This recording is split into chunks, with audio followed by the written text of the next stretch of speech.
I'm Mrs. Corrupt Carnage here today, and I'm going to be joining you for a special cooking episode. I'm going to be cooking a treat for you today called ANZAC Biscuits, which is a favourite here in Australia, especially on ANZAC Day, which for those of you that don't know is basically the anniversary of Australia and New Zealand Army Corps landing in Gallipoli during the war, and basically a tribute to any of our armed servicemen and people that have fought for our country.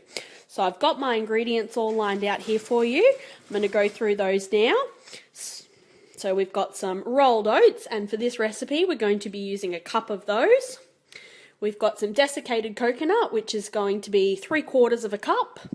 We've got some caster sugar, which we're going to use 1/2 cup. We've got plain flour, which we're going to be using 1 1/4 cups of. Now the recipe usually calls for golden syrup or treacle, which we just need 2 tablespoons, but I'm out at the moment, so I'm just going to be substituting with some honey. But for those of you Canadian American fans, you can probably use maple syrup. I imagine that would taste awesome as well. We've got some bicarb soda here, which is 1/2 teaspoon. And then of course some unsalted butter, which I've just got an olive oil spread, or basically any kind of butter substitute should do, margarine, anything like that. And of the butter we're going to be using 150 grams. We also just need a little bit of water for the recipe so we can get that from the tap. Now I'm going to gather up all my ingredients and start taking you through the method. But first of all, what we need to do is preheat the oven to 180 degrees. So we're going to pop on over to the oven and do that one now. So what do we want? 180 degrees. You guys can see Rango, the puppies. Everyone loves the puppies.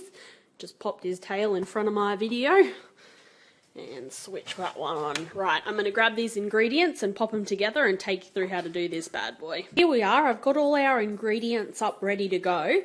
So first of all, in a bowl, I'm just going to pop all the dry ingredients, excluding the bicarb soda, because we're going to use that bad boy in a minute.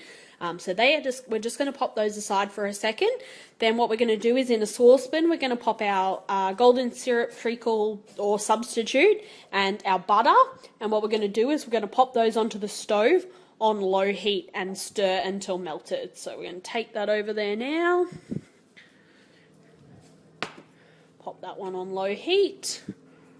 Alrighty, and we're just going to mix this bad boy until it is all melted down, and I'll be back with you when I've got that ready. So I've got my butter and my syrup mixture here all melted down on low heat, ready to go. So what we want to do is we want to take that bicarb that we didn't add to the dry ingredients earlier. We're going to mix that up in a bowl to the side. Whoops, just lost my spoon. We're going to mix that up ready to go with 1 1/2 tablespoons of water. So we're going to take this over to the stove.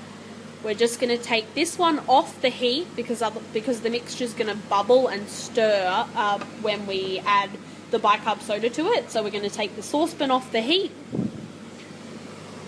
There.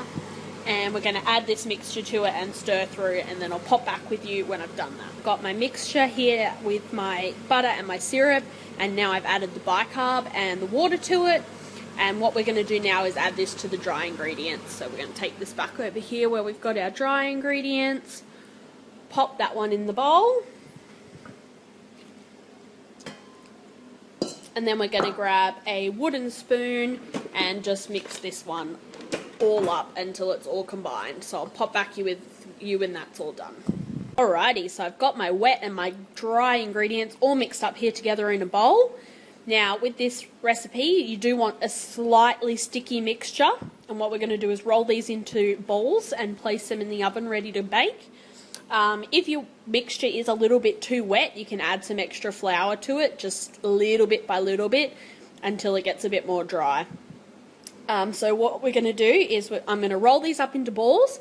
I'm going to pop them onto a baking tray lined with non-stick baking paper, and then we're going to pop them into the oven and bake them. So I'm just going to roll them up now and pop them on the baking sheet, and then I'll give you a squeeze before I pop them in the oven. Now you can see here I'm back, and I've got my mixture all rolled up into balls ready to pop in the oven. Now I've just flattened them out a little bit on the top just because they are biscuits. We don't want them in total little round little balls. Now you might notice my mixture looks quite small. You will get a lot more biscuits out of this mixture. I've just made a half batch because I just wanted to do a demo for you guys today. I'm also trying to watch my weight, and if I had made the whole recipe, I would literally devour all these biscuits as soon as they come out of the oven. They're that good. So we're just going to check that our preheat light has gone off on the oven. Yep, we are all ready to go. So we're going to pop these in for 12 minutes until golden brown. Just keep an eye on them because we don't want to end up with burnt biscuits. And I will pop back with you guys in a second with the final result. Ladies and gents, this is the final product of our ANZAC biscuits. As you can see, nice and crispy and golden brown right on the 12-minute mark. So perfect there. Now, these are scrumptious, I tell you. I cannot wait to get into them, and I'm sure you will too. Now, please remember to like, favorite, and subscribe. And if you like the hell out of this video, hopefully I will make another guest appearance on the channel. Thanks for joining me. Bye.